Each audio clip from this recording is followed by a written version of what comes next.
کہ جو political stability ہے وہ اس میں رہنی چاہیے.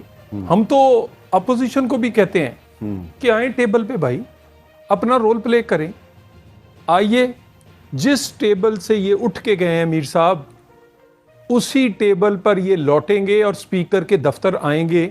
یہ چھوٹا منہ اور بڑی بات ہے, لیکن بات کس پہ ہوگی؟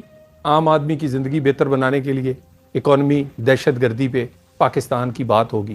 جب تک اچھا, ایک طرف آپ ان کو مذاکرات کی دعوت دیتے ہیں, دوسری طرف آپ ان کے وہ بندے بھی توڑ لیتے ہیں جنہوں نے الیکشن سے پہلے قرآن پہ حلف دیا ہوا ہے کہ جناب ہم عمران خان کے ساتھ دھوکہ نہیں کریں گے. دیکھیں میر صاحب, سیاسی غلطیاں کیوں نہیں, ان کی سیاسی غلطی بالکل ہے, لیکن یہ کیا آپ کی اخلاقی غلطی نہیں ہے کہ قرآن کے حلف سے مکرنے والے شخص کو آپ اپنے ساتھ؟ میں وجہ بتا رہا ہوں. قرآن پہ اس نے حلف دیا, وہ ان کے ساتھ کھڑا تھا. جب آپ پارٹی سے بندے کو نکال دیں گے تہمت لگا کے نکال دیں گے کہ تم اب میری پارٹی میں نہیں ہو, آپ اس کو گالی دیں گے. اس حلف میں جو کانٹریکٹ اس نے کیا تھا آپ کے ساتھ, وہ تو آپ نے توڑا ہے. ٹھیک ہے, اور وہ اس بیچارے کو آپ بے یارو مددگار چھوڑ دیں گے تو وہ اپنے سیاسی آپشن لے گا. ہم کسی کو زبردستی نہیں میر صاحب لے کر آئے, اور ہم نہیں چاہیں گے کہ کسی کو لے کر آئیں, اور ہمیں اس وقت ضرورت بھی نہیں ہے. مگر آپ اپنے لوگوں کو, یعنی یہ سیاسی ایک کارکن ہے ڈوگر صاحب, یقین کریں اس جیسے 4-5 اور ہوں تو یہ پارٹی کہیں اور ہوتی. آپ فیس دینے والے وکیل جن کو سیاست کا پتہ کوئی نہیں ہے, اور اپنی کبھی بھابھی پہ, کبھی بیوی کے, کبھی بہن کے کہنے پہ, کبھی بیوی جماعتیں چلاتے ہیں, تباہی کرتے ہیں, اور اس طرح اور لوگوں کو غیر سیاسی طریقے سے جماعتوں کو چلاتے ہیں. حکومتیں کون توڑتا ہے؟ استعفے کون دیتا ہے؟ کون تہمت لگاتا ہے؟ 10 لوگوں کی لسٹ کس نے جاری کی ہے؟ جب آپ لسٹ جاری کریں گے کہ یہ لوگ بک گئے تھے تو لوگ پھر اپنا کیا کریں گے؟ آپ نے دھکا دیا اس بندے کو تو وہ پھر آ گیا. جی ڈوگر صاحب, یہ ویسے بات جو ہے اس پر آپ کچھ کمنٹ کرنا چاہیں گے؟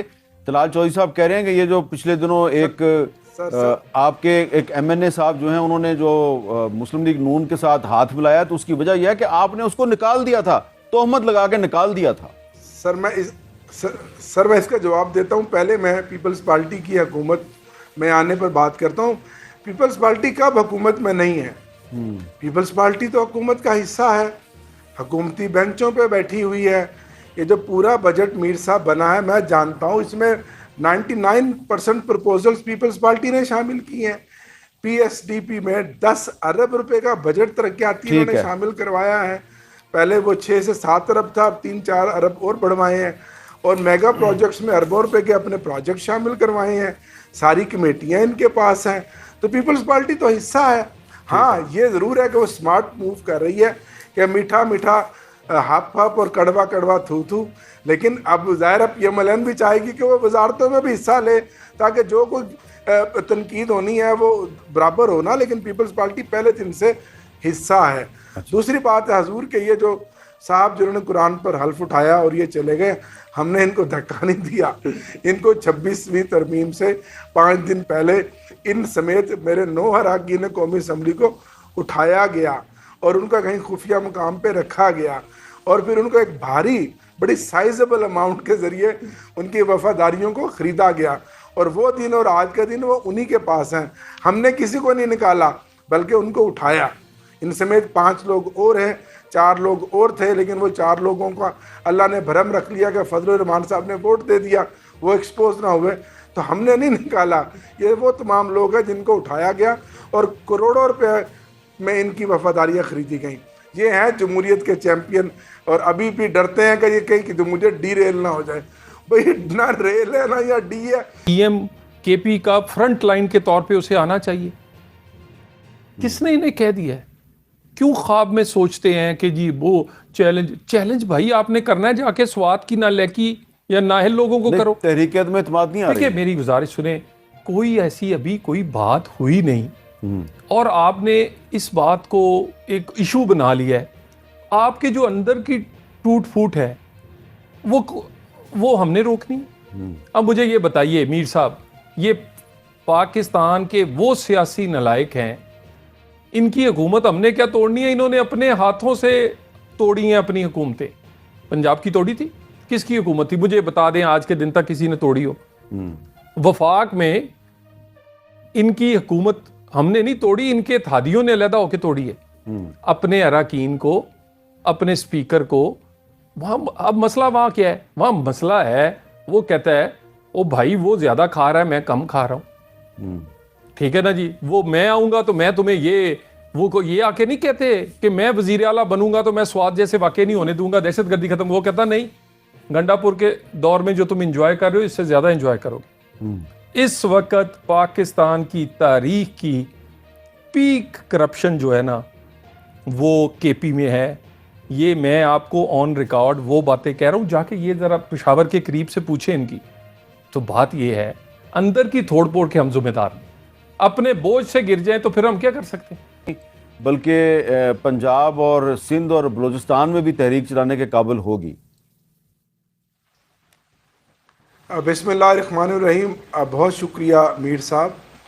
کل جو ہماری پارلیمانی پارٹیوں کی ایک مشترکہ میٹنگ ہوئی جو کہ بھرپور نمائندہ میٹنگ تھی، اس کے اندر 2-3 پوائنٹس تھے ایجنڈا کے اوپر، جس میں خان صاحب کی رہائی، ہماری جو تحریک انصاف کی خصوصی نشستیں ہم سے چھینی گئیں، اور تحریک کے اوپر ابھی تازہ جو فریش جو ڈائریکشن آئیں عمران خان صاحب کی اپنی بہنوں کے ذریعے، وہ یہ آئی کہ محرم کے بعد ہم نے ایک بڑی تحریک چلانی ہے. اس تحریک پر کل بڑی بات ہوئی کہ اس کو ہم نے کس طرح سے چلانا ہے، اس کا لاہ عمل کیا ہوگا.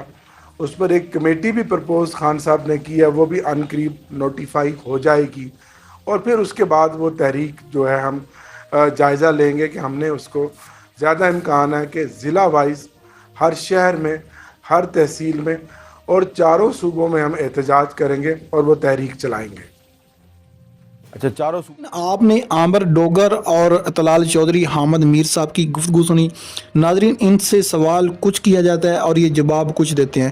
ان سے سوال جب کریں کرپشن کا تو یہ کہتے ہیں کہ عمران خان نے چوری کی.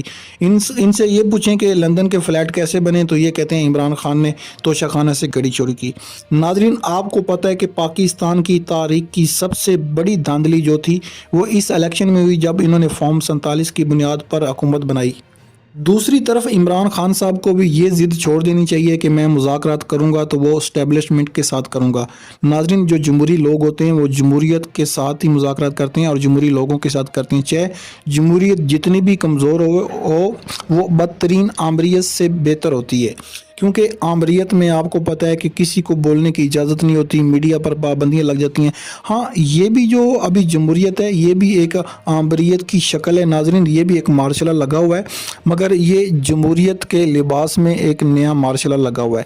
ناظرین، پاکستان میں جتنی بھی غلطیاں ہوئی ہیں یہ سیاست دانوں سے ہوئی ہیں. ہمارے سیاست دان ایک دوسرے کو برداشت نہیں کر سکتے. عمران خان کی حکومت ہوگی تو دوسری جماعتیں ان کو برداشت نہیں کریں گی. اگر نواز شریف صاحب کی حکومت ہوگی تو پی ٹی آئی ان کو برداشت نہیں کرے گی. ناظرین، جس کو عوام مینڈیٹ دے اس مینڈیٹ کا احترام ہونا چاہیے اور اسی کی حکومت بننی چاہیے. کیونکہ اب عوام میں یہ مشہور ہے کہ یہ 17 سیٹوں والی جماعت تھی اور ان کو حکومت دے دی گئی.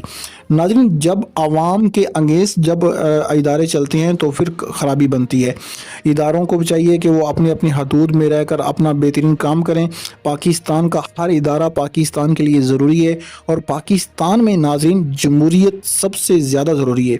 پاکستان میں کتنی دفعہ مارشل لا لگ چکا ہے مگر ہمارا جو پڑوسی ملک ہے بھارت، اس میں آج تک مارشل لا نہیں لگا اور وہ ترقی بھی کر گیا ہے. ناظرین، جتنے بھی حکمران ہوتے ہیں یہ IMF سے قرضہ لے کر ملک کے حالات بہتر تو کرتے ہیں مگر وہ وقتی طور پہ ہوتے ہیں، مستقبل طور پر نہیں ہوتے. ناظرین، دعا ہے کہ اس پیارے پاکستان کو اللہ پاک ایک ایسا لیڈر دے جو پاکستان کو آگے لے کے جائے اور پاکستان کی عوام کے لیے سوچے. اگر آپ کو یہ ویڈیو اچھی لگی تو ویڈیو کو لائک کریں، چینل کو سبسکرائب کریں اور بیل آئیکن کو بھی پریس کریں. آپ کی محبت کا شکر گزار ہوں.